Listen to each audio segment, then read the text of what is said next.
कर्म फल। मरने के बाद स्वर्ग के द्वार पर 4 व्यक्ति खड़े थे।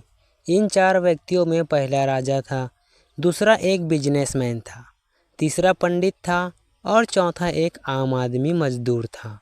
किसी को भी यह पता नहीं था कि कौन स्वर्ग के अंदर प्रवेश कर पाएगा और कौन वहीं से वापस लौटा दिया जाएगा।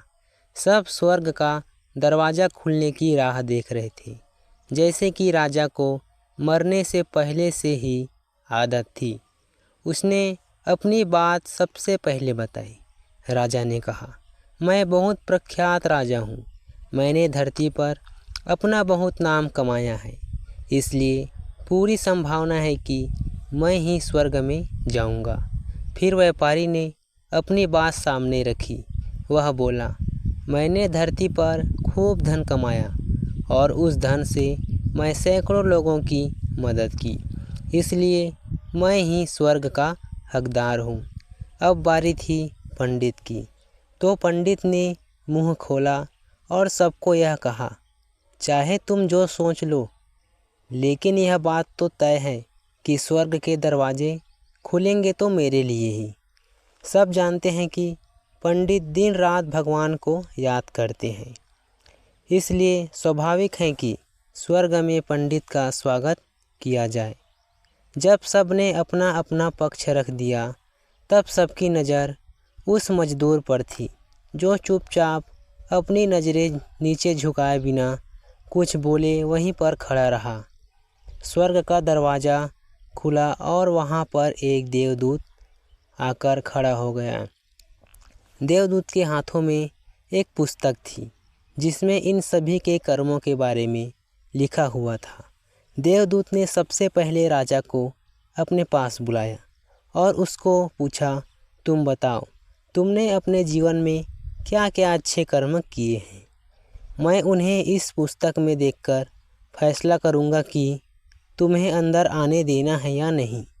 राजा ने कहा, मेरा राज्य जितना बड़ा था उतना ही समृद्ध था और मेरी राज्य के सभी लोग खुशहाल थे। सभी बड़ी आनंद से रहते थे। मैंने उन्हें कभी भी किसी भी चीज़ की कमी नहीं होने दी। यही मेरी अच्छे कर्म की है। देवदूत ने अपने पुस्तक में देखा और देखने के बाद राजा ने कहा, तुम सच बोलते हो। तुमने अपने राज्य की प्रजा को बहुत सुखी रखा था, लेकिन तुमने अपने राज्य की सीमा बढ़ाने के लिए जितने युद्ध किए थे, उन युद्ध की वजह से हजारों सैनिकों ने अपनी जान गंवा दी थी। उन हजारों सैनिकों के परिवार का दुख का कारण तुम बने थे, इसलिए तुम स्वर्ग में नहीं आ सकते। अब बारी थी व्यापारी की। व्यापारी से जब देवदूत ने पूछा कि तुम्हारे अच्छे कर्म क्या हैं, तब व्यापारी ने उससे कहा, मैंने सैकड़ों लोगों को खाना खिलाया है, कई आश्रम में दान किया है, कई निराश्रित लोगों के लिए घर बनाकर दिया है। यह मेरे अच्छे कर्म हैं।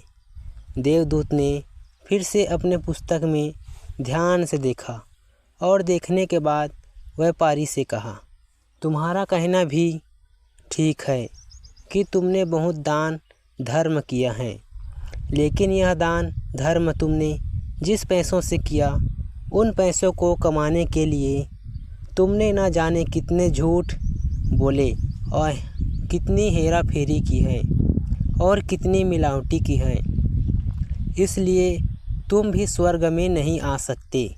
जब पंडित से यही सवाल किया गया तो पंडित ने बड़े ही आत्मविश्वास के साथ कहा, मैं अनगिनत लोगों को ज्ञान दिया है, हजारों यज्ञ किया है, पूजा की है और दिन रात भगवान का जाप किया है।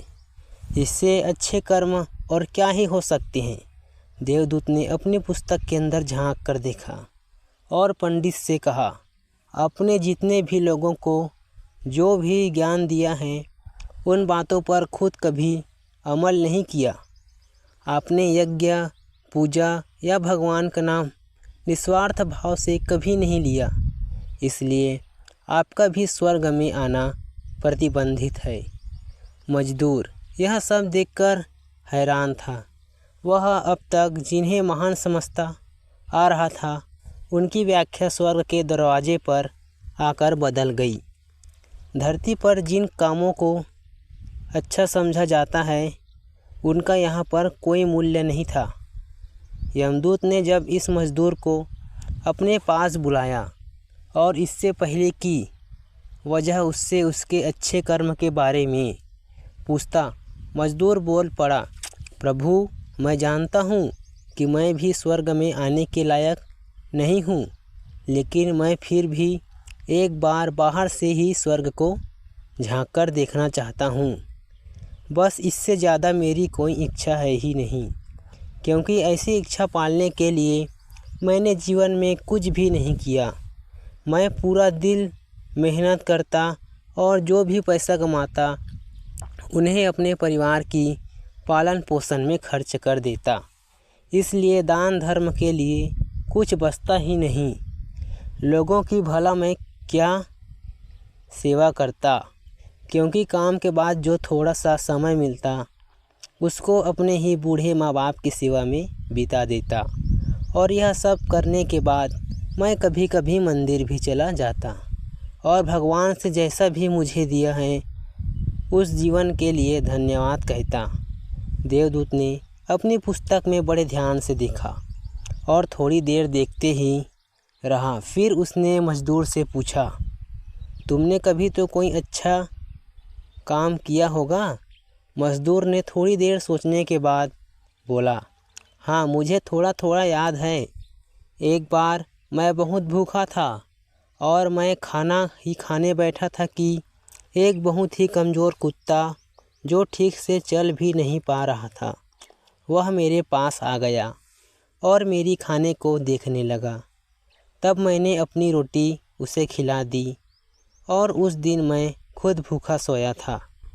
मजदूर की बात सुनने के बाद देवदूत मुस्कुराया और मजदूर को बड़े सम्मान से स्वर्ग के अंदर लेकर गया। दोस्तों, अच्छे कर्म लोभ, मोह, माया इन सब भाव में आकर नहीं किए जाते और ना ही उन्हें अच्छे कर्मों की श्रेणी में गिना जाता है। निस्वार्थ भाव से किया गया एक ही अच्छा कर्म भी आपके जीवन के सारे पाप धोने की शक्ति रखता है। इसलिए जब भी मौका मिले निस्वार्थ भाव से और अच्छे मन से अच्छे कर्म किया करें। दोस्तों, वीडियो अच्छा लगा तो प्लीज़ वीडियो को लाइक करना और हमारे चैनल को सब्सक्राइब करना ना भूलना। धन्यवाद।